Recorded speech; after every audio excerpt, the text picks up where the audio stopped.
રાજકોટના TRP game zone અગ્નિકાંડમાં 27 નિર્દોષ લોકો જીવતા ભૂંજાઈ ગયા હતા। આ ઘટના અંગે દેશભરમાં ભારે પ્રત્યાઘાત પડ્યા પછી હાઈકોર્ટે 3 સભ્યોની સત્યશોધક સમિતિ બનાવી હતી। આ સમિતિએ હાઈકોર્ટમાં રિપોર્ટ રજૂ કરીને રાજકોટના 2 પૂર્વ મ્યુનિસિપલ કમિશનરને ક્લીન ચીટ આપી દીધી છે। આ 2 મ્યુનિસિપલ કમિશનરમાં અમિત અરોરા અને આનંદ પટેલનો સમાવેશ થાય છે। આ દુર્ઘટના પછી લોકોમાં ભારે રોષ ફાટી નીકળ્યો હતો। ત્યાર પછી સરકારે મોટે ઉપાડે સત્યશોધક સમિતિ રચી હતી।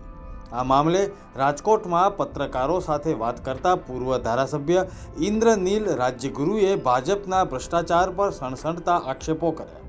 તેમણે જણાવ્યું કે ગુજરાત સરકાર અધિકારીઓને છાવરી રહી છે। અગ્નિકાંડ અને અન્ય કાંડ મુદ્દે ઉચ્ચ અધિકારીને ક્લીન ચીટ આપી છે।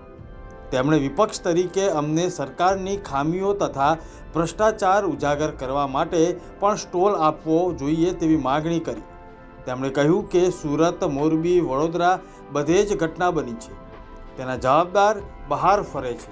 આ બાબતે જનતાએ જાગૃત થવાની જરૂર છે। જે બનાવો બની છે ગુજરાતમાં, એમાં હરેક અધિકારીઓને છાવરવાનો પ્રયત્ન કર્યો છે ને આજે જે બન્યું છે એમાં એક ઉમેરો થયો છે કે રાજકોટમાં ઓફિશિયલ નહીં પણ જે અંદાજ છે 40 થી 45 લોકો મૃત્યુ પામ્યા છે અને એમાં કોર્પોરેશનની અને પોલીસ તંત્રની બેદરકારીને લઈ અને જે બીના બની છે એમાં આજે સરકારે એના ઉચ્ચ અધિકારીઓને ક્લીન ચીટ અપાવવાનું કામ ભાજપની સરકારે કર્યું છે। આજે જ અમે કલેક્ટરને મળી અને સ્ટોલ માંગ્યો હતો કે સરકાર એની વાહવાનો એક સ્ટોલ મેળામાં રાખી શકતી હોય રાજકોટના, તો અમે પણ એની જે બધી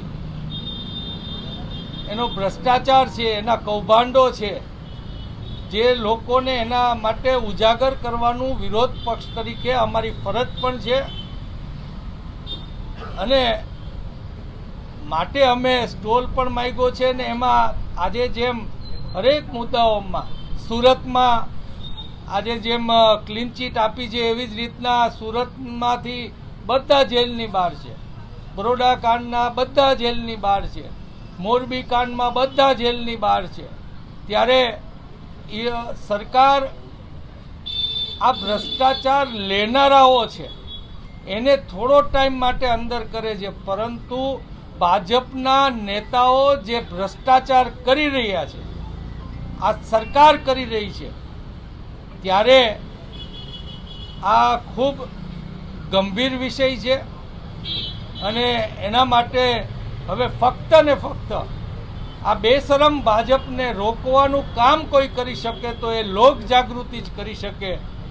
અને માટે જેમ અમે મેળામાં અને અન્ય રીતે પત્રિકાઓ દ્વારા લોક જાગૃતિનું કામ કરી રહ્યા છીએ, પણ એના કરતાં અગત્યનું રાજકોટની પ્રજાએ બંધ પાડીને જે જાગૃતિ દેખાડી છે એ પ્રકારની જાગૃતિ દેખાડશે તો જ આ ભાજપને સમજાશે, કેમ કે એ બેશરમ છે અને એ બેશરમ થી વર્તે છે કે જ્યાં લોકોની જાનની પણ કિંમત એ લોકોને નથી, મરતા હોય એટલા ગુજરાતી મરે પણ એનો ભ્રષ્ટાચાર અટકવો ન જોઈએ। આ માનસિકતા જે ભાજપની છે એને લોકો જ રૂકજાવ કહી અને એને સરકારમાંથી કાઢશે ત્યારે જ આ બધું અટકશે। આમાં કોઈ પણ આઈએએસ કે આઈપીએસ ઓફિસરો છે એ ફક્ત પૈસા લેનારાઓ છે। હું ફરીવાર કહું છું કે ભાજપે જે ભ્રષ્ટાચાર કરવો છે એ પૈસા લેનારાઓ છે અને પૈસા લેનારાઓને સજા ન પડે એનું ધ્યાન ભાજપની સરકાર એટલા માટે રાખી રહી છે કારણ કે એનો ભ્રષ્ટાચાર અટકવો ન જોઈએ। એને જે એના માટે ભ્રષ્ટાચાર માટે કાંડા કાળા કરે છે એનું કાંડું કપાવવું ન જોઈએ, માટે આ આઈપીએસ અને આઈએએસને બધાને છાવરે છે। એ જ મોટો ને અગત્યનો પ્રશ્ન લોકોએ સમજવો। ભાઈ, મેં તમને કીધું એમ હરેકને ક્લીન ચીટ એટલે મળશે કેમ કે ગુજરાતમાં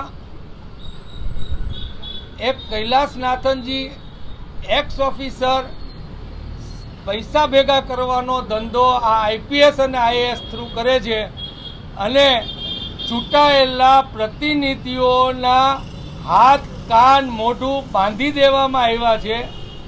એ લોકો ભ્રષ્ટાચાર કરીને પૈસા લાવે, આઈએએસ અને આઈપીએસનો ઉપયોગ કરીને એ ત્યાં ભાજપને જમા થાય અને સીધા મોદીજીને પહોંચે.